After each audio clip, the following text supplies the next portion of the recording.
Hello, this is Elizabeth, and I'm here with the second voyage of Sinbad from the 1001 Nights.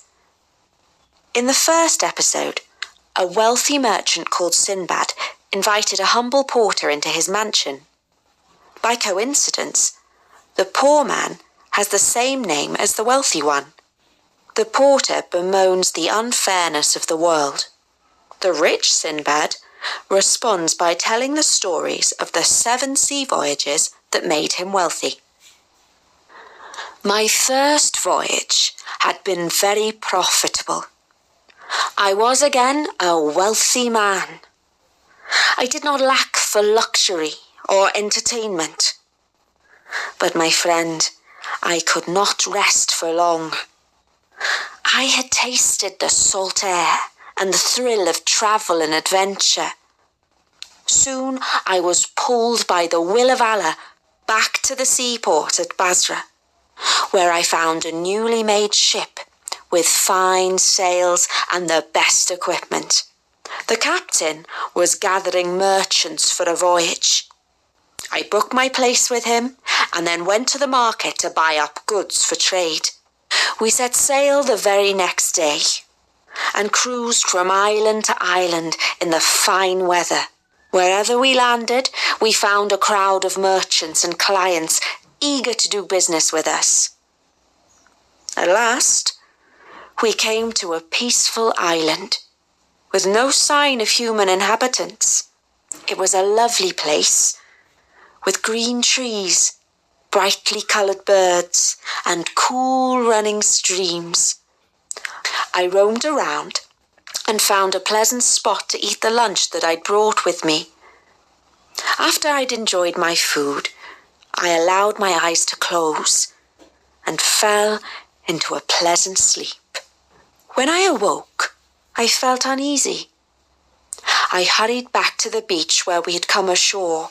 My fellow travellers had left tracks in the sand. I found the skins of fruit that they had eaten and the smoky remains of a fire that they had lit for cooking. But they themselves were gone. They had left me. I was marooned. Now I sat down on the shore and looked out to sea. All the time I expected to see our ship sail back around the headland to pick me up, but she did not. The crew and my fellow merchants had forgotten all about me. Tears came into my eyes as I thought of the life I had lost in Baghdad. My fine house, the silken cushions on my bed, the playful fountain in my courtyard, the purple rose petals of my garden, the smell of roast meat from my kitchen, my servants, the company of my friends. There was no luxury that I lacked then.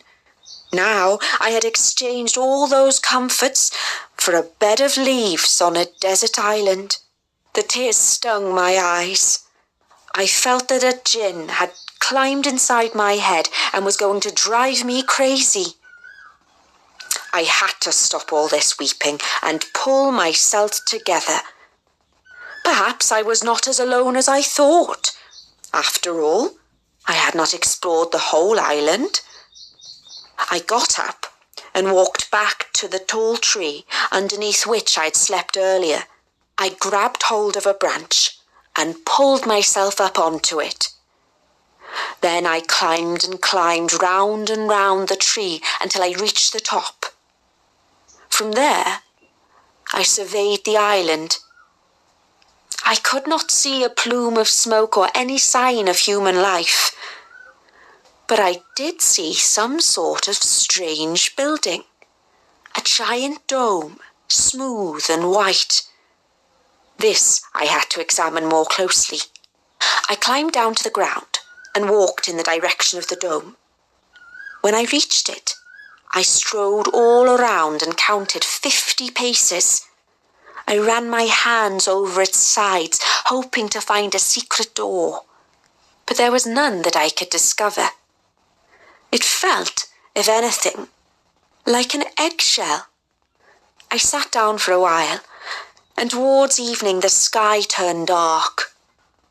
At first, I thought that perhaps a large storm cloud had blown overhead, but as I looked up, I realised that the cloud was in fact a giant bird.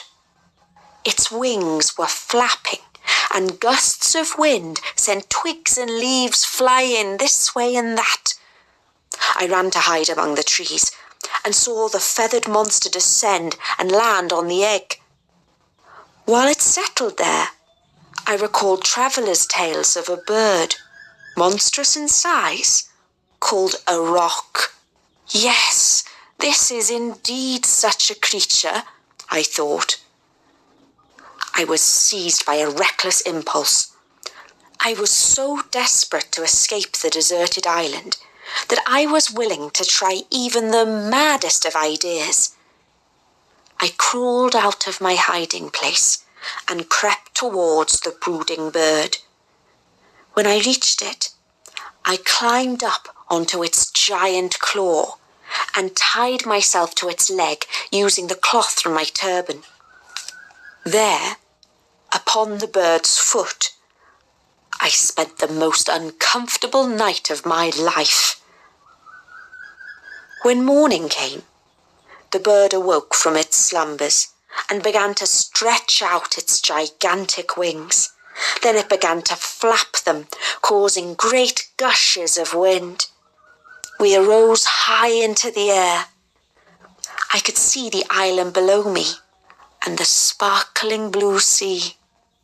Off we flew, crossing the waves, until we reached a mountainous land. I could see pointed volcanoes with plumes of smoke coming out of them.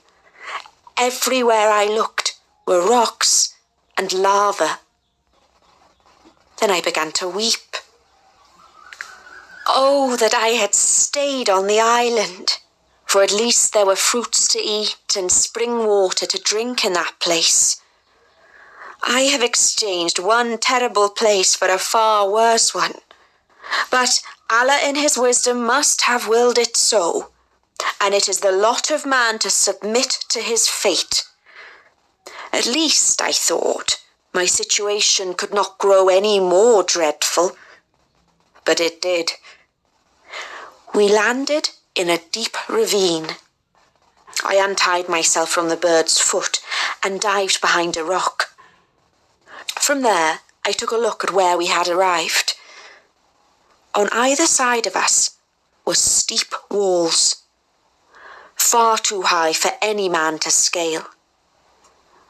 And the bottom was home to death in the form of enormous serpents, each the size of a palm tree, who could have eaten an elephant in one gulp.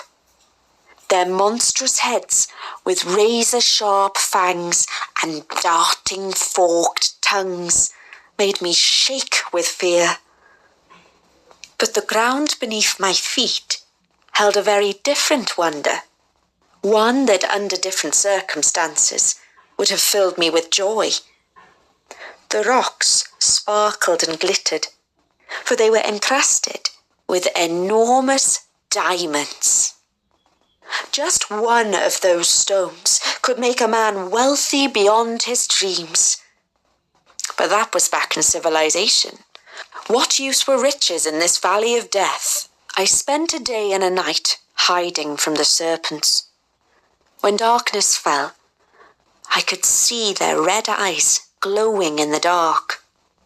The sight was too terrible for me, and I hid inside a cave where I piled up rocks to prevent anything slithering inside. A little later, I realised that at the other end of the cave, a giant serpent was brooding on her eggs.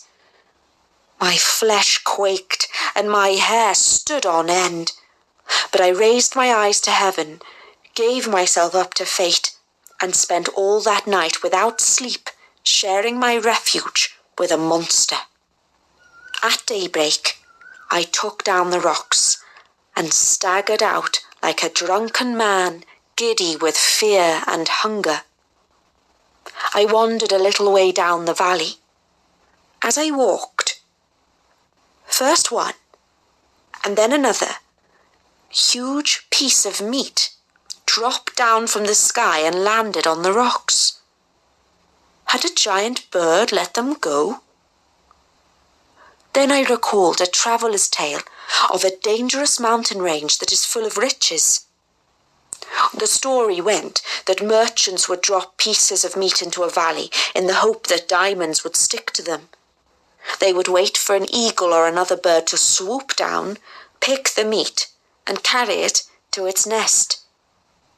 The merchants would climb up to the nest and scare away the bird by shouting and throwing sticks and stones.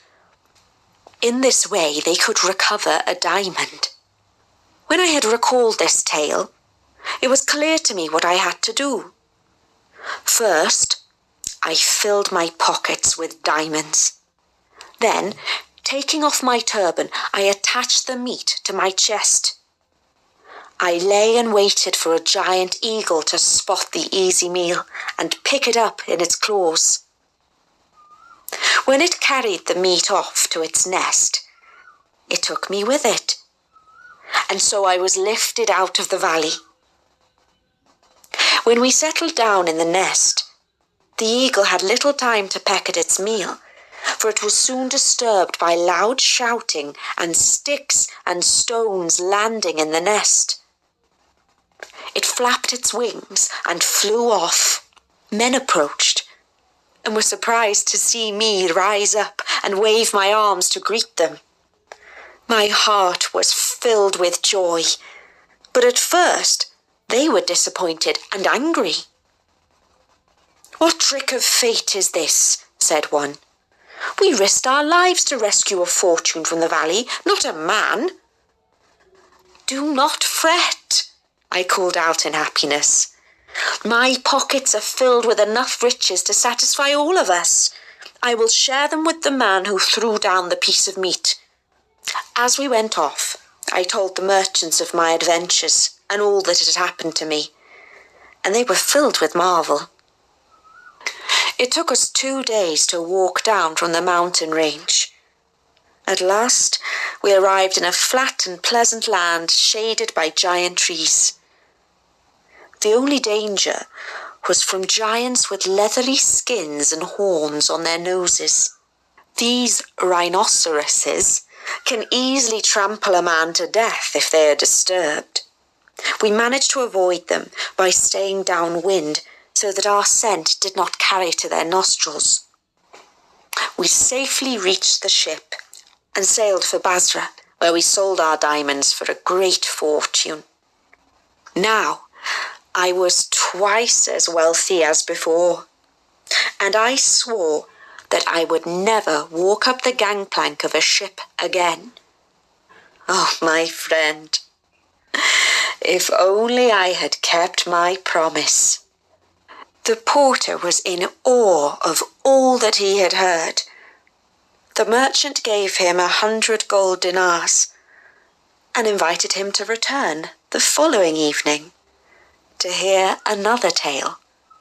I do hope that you enjoyed this story of Sinbad. I'll be back